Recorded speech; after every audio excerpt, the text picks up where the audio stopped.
Мы прибыли из Парижа в Ниццу за несколько минут до эвакуации пассажиров. Полиция Ниццы попросила пассажиров отойти на безопасное место.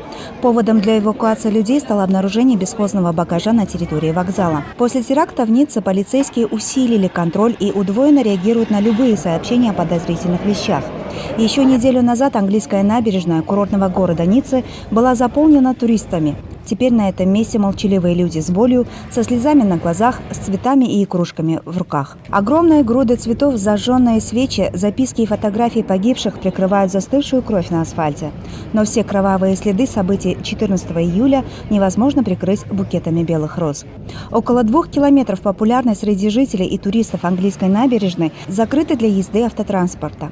Рядом пустующий пляж с единицами желающих позагорать.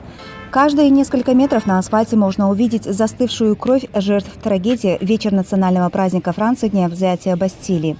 14 июля здесь погибли по меньшей мере 84 человек, 10 из них – дети. Около 60 ранены, из них 50 – дети. Десятки людей числятся пропавшими без вести. Жертвами теракта стали граждане 6 иностранных государств. Мы гуляли в тот вечер здесь, по набережной, потом люди начали убегать. Мы с женой потеряли на некоторое время друг друга. Жена, когда убегала, потеряла обувь.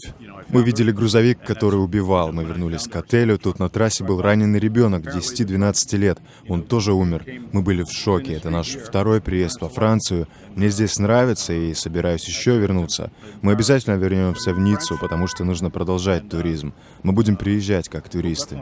Английскую набережную с одной стороны украшает пляж Средиземного моря, а с другой стороны многочисленные отели, рестораны и кафе. Не все гости Лазурного берега остались после событий в Ницце. Аэропорт Ниццы находится всего в 3 километрах от места теракта. Сегодня он работает в штатном режиме. Безопасность при входе в аэропорт отсутствует. Не установлены металлодетекторы. Здесь нет большого количества полицейских. Мы увидели много пассажиров, кто улетает, а также тех, кто, не опасаясь новых угроз, прилетает в Ниццу. Из аэропорта мы возвращаемся на место трагедии на автобусе. На автобусной остановке встречаем Лоран Родиера. У него погибла 35-летняя супруга. Она работала в одном из ресторанов отеля Ниццы. Я потерял жену. Ее звали Катарина.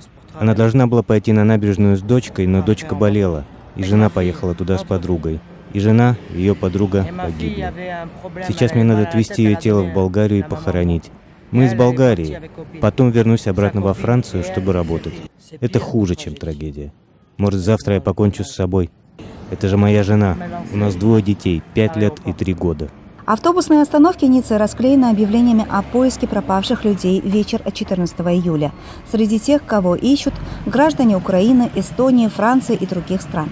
В детском госпитале Лонваль в данное время находятся десятки пострадавших детей. Госпиталь под усиленной охраной полицейских. Вход в лечебное учреждение посторонним запрещен. На улице Лонваль рядом с госпиталем несколько полицейских машин.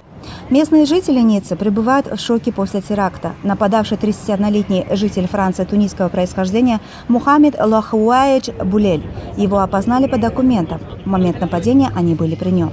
Он работал в службе доставки Ниццы.